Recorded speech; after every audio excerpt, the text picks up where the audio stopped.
ಎಲ್ರಿಗೂ ಸಂಧ್ಯಾ ದುರ್ಗಾದೇವಿ ಚಾನಲ್ಗೆ ಸ್ವಾಗತ ಸುಸ್ವಾಗತ. ಇವತ್ತು ನಾನು ಒಂದು ಟಿಪ್ಸ್ ಹೇಳ್ತಾ ಇದ್ದೀನಿ. ಟಿಪ್ಸ್ ಏನಪ್ಪ ಅಂದರೆ, ಇವಾಗ ಸಾಮಾನ್ಯವಾಗಿ ಎಲ್ಲರ ಮನೆಯಲ್ಲೂ ಗಿಡಗಳಿರ್ತವೆ. ತುಳಸಿ ಗಿಡ ಆಲ್ಮೋಸ್ಟ್ ಎಲ್ಲರ ಮನೆಗೂ ತುಳಸಿ ಗಿಡ ಇರ್ತವೆ.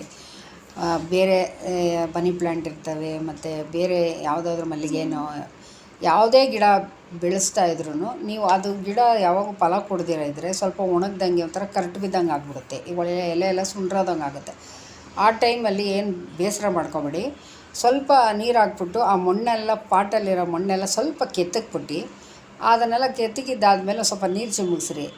ಸಗಣಿ ಎಲ್ಲಾದರೂ ನಿಮ್ಮ ಮನೆ ಹತ್ರ ಸಗಣಿ ಗೊಬ್ಬರ ಸಿಗಿದ್ರೆ ತೊಗೊಂಬಂದು ಆ ಸಗಣಿನ ಸ್ವಲ್ಪ ಒಣಗಿಸ್ಬಿಟ್ಟು ಇಲ್ಲ ಹಾಗೆ ಹಾಕ್ಬೋದು. ಎಲ್ಲ ಗಿಡಗಳಿಗೂ ಸ್ವಲ್ಪ ಹಾಕಿ, ಮತ್ತು ಅದೇ ಸಗಣಿನ ಒಂದು ಸ್ವಲ್ಪ ನೀರು ಬಕೆಟ್ಗೆ, ನೀವು ಹೆಂಗಿರೋ ನೀರು ಹಾಕಬೇಕಲ್ಲ, ಚಿಮುಕ್ಸ್ತಿರಲ್ಲ, ನೀರು ಸಿಂಪಡಿಸ್ತಿರಲ್ಲ, ಆ ಬಕೆಟ್ಗೆ ಸಗಣಿ ಹಾಕಿ ಮಿಕ್ಸ್ ಮಾಡಿ ಅದನ್ನು ಎಲ್ಲ ಗಿಡಕ್ಕೂ ಮೇಲಿಂದ ಚಿಮುಕ್ಸ್ಕೊಂಡು ಬನ್ನಿ. ಹಿಂಗೆ ಸಿಂಪಡಿಸ್ಬೇಕು ಪೂರ್ತಿ ಎಲ್ಲ ಗಿಡಕ್ಕೂ ಸಿಂಪಡಿಸಿದ್ಮೇಲೆ ಒಂದು 2-3 ದಿವಸ ಬಿಟ್ಟು ಸುಮ್ಮನೆ ನೀರು ಯಾವಾಗ ಮಾಮೂಲಿ ಹಾಕ್ತಾಯಿರ್ರಿ.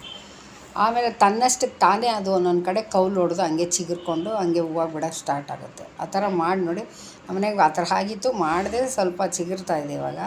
ನೀವು ಒಂದು ಸಲ ಟ್ರೈ ಮಾಡಿ. Thank you. ಈ ಟಿಪ್ಸ್ ನಿಮ್ಗೆ ಇಷ್ಟ ಆಗಿದ್ದರೆ ಪ್ಲೀಸ್ ಸಬ್ಸ್ಕ್ರೈಬ್ ಮಾಡಿ.